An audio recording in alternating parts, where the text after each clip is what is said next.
কি ব্যাপার এত সকালে? হ্যাঁ, তুই তো এদিকে গলা ছেড়ে পিতৃবন্দনা করছিস, ওদিকে মোয়ের পিতৃদেবী যা কেলেঙ্কারি কাণ্ড বাঁধিয়ে বসে আছে। কেন? কি হয়েছে? কাল রাত্রে শুনলাম বাবা মাকে বলছেন পরশুদিন কারা যেন আমাকে আশীর্বাদ করতে আসবেন। সে কি? কথাটা শোনার পর কাল সারা রাত ঘুমোতে পারিনি জানো। তাই অন্ধকার থাকতে থাকতে সুশোভনের বাড়িতে গিয়ে ওকে ধরে নিয়ে এলাম। কি করবি এখন? হ্যাঁ, কিছু তো একটা করতেই হবে। চলো, আমি গিয়ে সব কথা তোমার বাবার কাছে খুলে বলি। কি বলবে? বলবো যা সত্যি তাই বলবো। আমি তোমায় ভালোবাসি, আমি তোমায় বিয়ে করতে চাই। কথা শোনো, আমার বাবাকে গিয়ে বলবে আর বাবা অমনি জামাই আদর করে মালা পরিয়ে বেডরুমে নিয়ে গিয়ে বসাবে।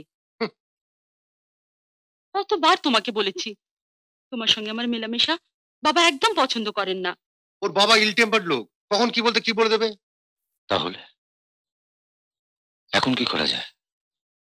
শোন, আমি একটা প্ল্যান করেছি, মোয়েরও মত আছে।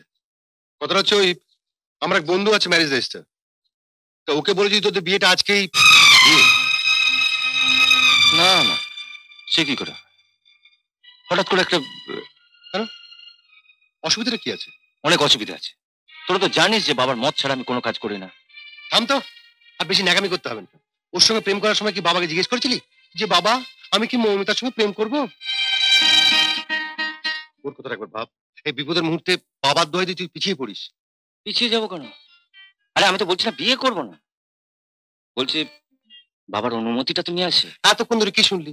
ওর সময় ওকে আশীর্বাদ করতে আসছে। হ্যাঁ কিন্তু না না না, শোন শোন শোন শোন শোন। আগে বিয়েটা কর না, তারপর অনুমতি নিয়ে আসবি। আর তাছাড়া তোর বাবা তো গ্রামে রয়েছেন, আর তিনি জানতেও পারছেন যে তুই বিয়ে করে ফেলেছিস। না না, বাবাকে আমি মিথ্যে কথা বলতে পারবো না। তোর তো জানিস আমার ছোট ভাইটা জেলে যাওয়ার পর বাবার মনের অবস্থা কি হয়ে আছে। ওর কাছ থেকে তো কোনোদিন একটু শান্তি পেল না। তারপর উনি কোনোদিনও যদি জানতে পারে না আমিও। দেখো সুরজিৎ, আমি স্বপ্নেও ভাবিনি আমার নিজের জন্য তোমার কাছে এভাবে।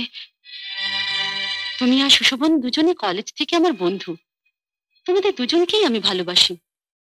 ও ছটফটে চঞ্চল, তুমি শান্ত সরল। তোমার এই সরলতার জন্যই তোমাকে আমি বুঝিনি। তোমার এই সরলতা আসলে কাপুরুষতা ছাড়া আর কিছু নয়। ছেলে হয়ে বাবাকে ভক্তি শ্রদ্ধা করে যদি কাপুরুষতা হয়, তাহলে আমি স্বীকার করছি আমি কাপুরুষ। আর যতদিন বাঁচবো যেন এই কাপুরুষ হয়ে বাঁচতে পারে। আহা, কোথায় দুজনে মিলে একটা বুদ্ধি বার করবি তা নয় ছেলে মানুষের মতো। শোন, যা করা তাড়াতাড়ি করো, বাবা হয়তো এতক্ষণে। এত সকালে যখন বেরিয়েছে নিশ্চয়ই সুরজিৎ বাড়িতে গেছে। মেয়ে বড় হয়েছে, ওর যখন ইচ্ছে। ওর বাজে কথা রাখো। মেয়ে ইচ্ছে করে একটা মাস্টারের গলা মালা পরিয়ে আমার মুখে চুনকারি মাখাবে। তুমি ভুল করছো, সুরজিৎ মাস্টার নয়, প্রফেসর। মাস্টারও যা প্রফেসরও তাই, ছাত্র খেলানোর চাকরি। ও থেকে যদি সুশোভনকে বিয়ে করতো, ওর বাবার ব্যবসা ট্যাবসা ছিল। কার সঙ্গে কার তুলনা করছো? অপেক্ষা করো, মৌ এক্ষুনি চলে আসবে। মৌ আসবে, কিন্তু প্রফেসর তো আসবে না। ওকে সাবধান করে আসার দরকার। যা করছো ভালো কাজ করছো না। বলছিলাম কি, শেষবারের মতো ভেবে দেখো। আরে সই করে ফেলুন, সই করে ফেলুন, এত ভাববার কি আছে? 18 বছর তো হয়ে গেছে।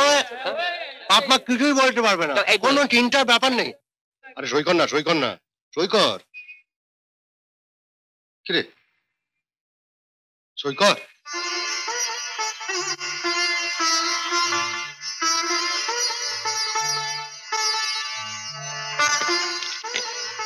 Just like a good boy. নাও, তুমি সই করো মমতা। এত ভাববার কি আছে? হ্যাঁ, কলেজ তো বন্ধ। তুই এক কাজ কর, তুই কাল দেশে চলে যা। না না, বাবা তো রেজিস্ট্রি করা বিয়ে মেনে নেবে না। আরে নাই বা নিলেন, আর তাছাড়া তুই বলতেই পারবি কেন রেজিস্ট্রি করে বিয়ে করেছিস? তুই এক কাজ কর, তুই পারমিশন নিয়ে নে, তারপর আমরা একটা লোক দেখানো বিয়ে দিয়ে দেবো। হ্যাঁ, রে বোধহয় বাবা এসেছেন। আরে এলেনি বা? আচ্ছা ঠিক আছে, আমি দেখছি। আচ্ছা তোমার বাবা যদি আসে কি বলবে? আমি বলবো কেন, তুমি বলবে। যা সত্যি তাই বলবে। সুরজিৎ, টেলিগ্রাম। টেলিগ্রাম দেখি, এখানে সই করে দিন। পেন আছে? হুম।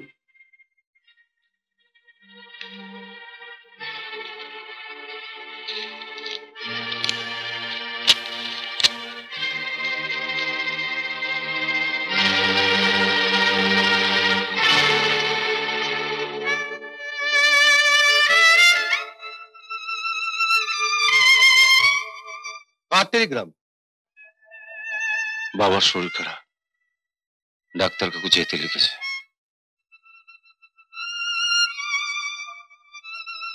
ভালোই তো হলো, বাবাকে দেখেও আয় আর অনুমতিটা নিয়ে আয়। অসুস্থ বাবাকে কি করেছে বলি? বলতে তোমার লজ্জা করছে না? তুমি রেজিস্ট্রি করেছো? না বললে তোমরাই লজ্জায় পড়তে বাবা। পরশুদিন আমাকে যারা আশীর্বাদ করতে আসবেন তাদের তো আমাকে বলতেই হতো। তুমি থামো।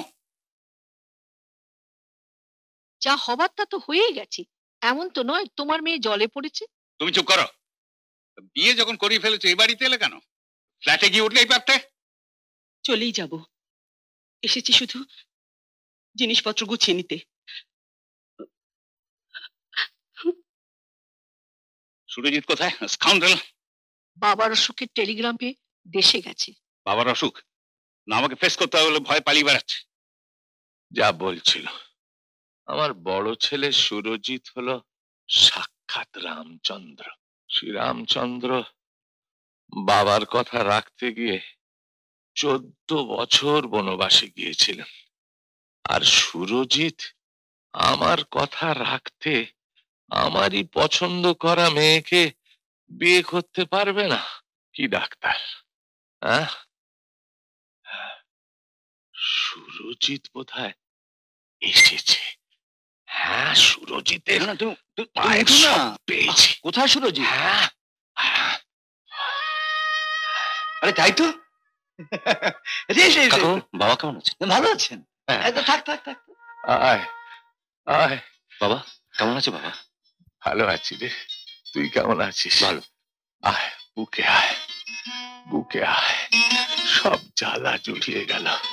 ডাক্তার, তুমি না বলেছিলে আমার কথা বলা বারণ, আমার হার্টবিট নর্মাল নয়? হ্যাঁ, এবার আমি এই সুরজিতের মাথাটা এই বুকে রাখলুম, তোমার যন্ত্রটা এই বুকে বসাও। তুমি যেন কিরম কিরম ছেড়ন হয়ে যাচ্ছ। ভালো করে দেখো।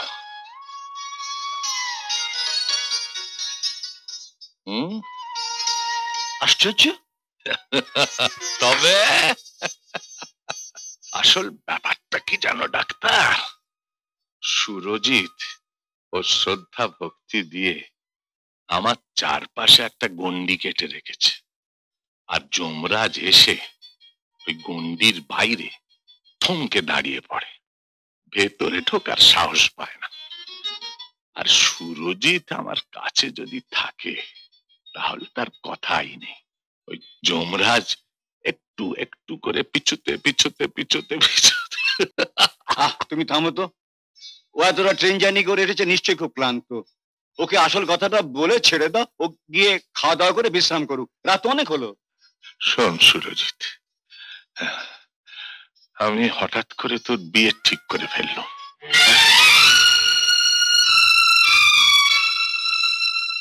কিন্তু বাবা আমার না না, আমি ভাবছিলাম তোর সঙ্গে একটা পরামর্শ করে নেব। তুই বড় হয়েছিস, তোর একটা মতামতের দাম আছে বই কি, কিন্তু শরীরটা হঠাৎ এমন খারাপ হয়ে গেল না, তাই আর দেরি করতে ভরসা পেলাম না।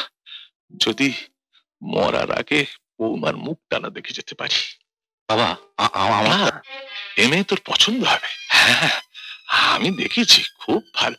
বলো না ডাক্তার, বলো না। হ্যাঁ, নামেও যেমন লক্ষ্মী, দেখতেও তাই, চোখ ফেরানো যায় না। তোর মার দেশগ্রামের বন্ধু মনোরমা দেবী তার 5 বছরের মেয়ে লক্ষ্মীকে রেখে মারা গিয়েছিলেন। ওর মৃত্যু শয্যায় তোর মা কথা দিয়েছিলেন যে লক্ষ্মীর সঙ্গে তোর বিয়ে দেবে।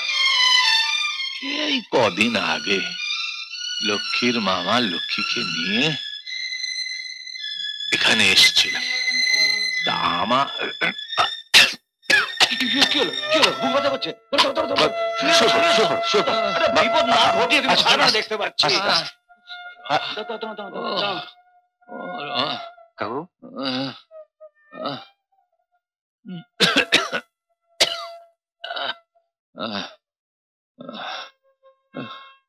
নিজে একটু শান্তি পেতে তোকে আর কষ্ট দেব না।